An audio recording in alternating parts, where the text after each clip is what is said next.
orang bisa bersepeda. Itu teori pembagiannya. Tapi tidak semua orang tahu etika bersepeda. Ini pembagian di dalam ilmu filsafat ya, bahwasanya orang itu mengetahui bagaimana klasifikasi tentang sesuatu, tapi belum tentu tahu etika tentang sesuatu.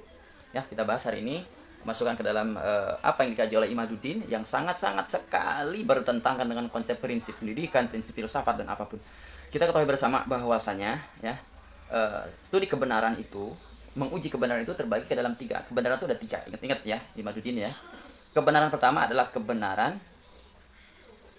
korespondensi ya.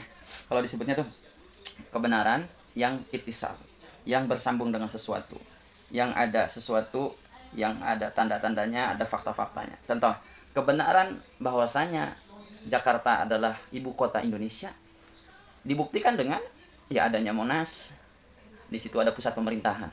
Kebenaran London adalah ibu kota Inggris, itu adalah kebenaran korespondensi. Ada faktanya, ada orang yang pernah ke sana. Ada yang pernah menjajakan kaki di London itu dan menceritakan gambaran bagaimana ibu kota Inggris itu yang bernama London. Itu namanya kebenaran korespondensi. Kebenaran kedua adalah kebenaran koherensi. Menarik, kebenaran koherensi ini adalah kebenaran yang bersangkut paut hubungannya dengan kuantitatif perhitungan. Contoh, 10 itu ada berbagai macam cara untuk menempuh 10. 10 itu bisa 7 tambah 3, ya, bisa 13 dikurangi 3, bisa 5 tambah 5. Tapi kebenarannya sama 10. Jadi ada tempe, ada bacem, ada gorengan tempe, ada namanya keripik tempe. Semuanya berbeda-beda, tapi isinya tetap tempe. Itu kebenaran koherensi. Nah, yang terakhir adalah kebenaran pragmatis. Ya, kita sekarang itu menurut siapa saya lupa lagi. William James ya. William James itu bilang, kita ini sekarang ada di zaman kebenaran pragmatisme. Contoh, seorang masuk partai itu karena ada pragmatisme. Pragmatisme itu adalah manfaat yang didapatkan. Seorang yang neruskan jenjang S3 itu ada kebenaran pragmatis apa? Dia ingin mendapatkan pengakuan gelar doktor. Ada manfaat dapat gelar doktor mungkin untuk promosi jabatan, untuk meneruskan karirnya sebagai dosen. Jadi, kita sekarang ada di zaman kebenaran pragmatisme. Nah, saya bisa dong punya teori. Imaduddin ini ada di dalam lingkup kebenaran pragmatisme.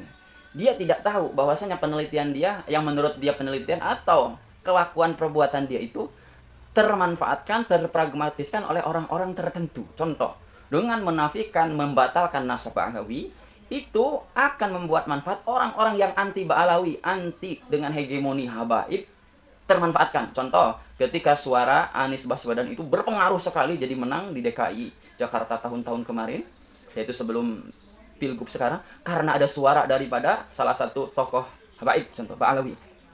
Maka dengan menafikan nasab Ba'alawi ini akan menurunkan suara, akan menurunkan pamornya Ba'alawi. Maka di sini ada pragmatisme. Imaduddinnya bisa jadi paham, bisa jadi nggak paham. Atau emang bodoh dari awal, atau emang dungu dari awalnya. Atau emang ada emosional, ada kebencian, atau memang pure. Bisa jadi juga, kita kan ini semuanya relatif. Bisa jadi juga dia itu emang tulus. Tapi dilihat daripada gelagatnya, cara-caranya berinteraksi dengan ahli ilmu, maka tidak masuk kepada penelitian yang disebutnya penelitian kualitatif, kuantitatif, yang ingin menjadikan penelitiannya adalah bermanfaat, korespondensi, koherensi, atau inheren sekalian. Nanti kita bahas tentang inheren. Ya, kasihan kali yang bernama Imaduddin. Terima kasih, mudah-mudahan ada manfaatnya. Assalamualaikum warahmatullahi wabarakatuh.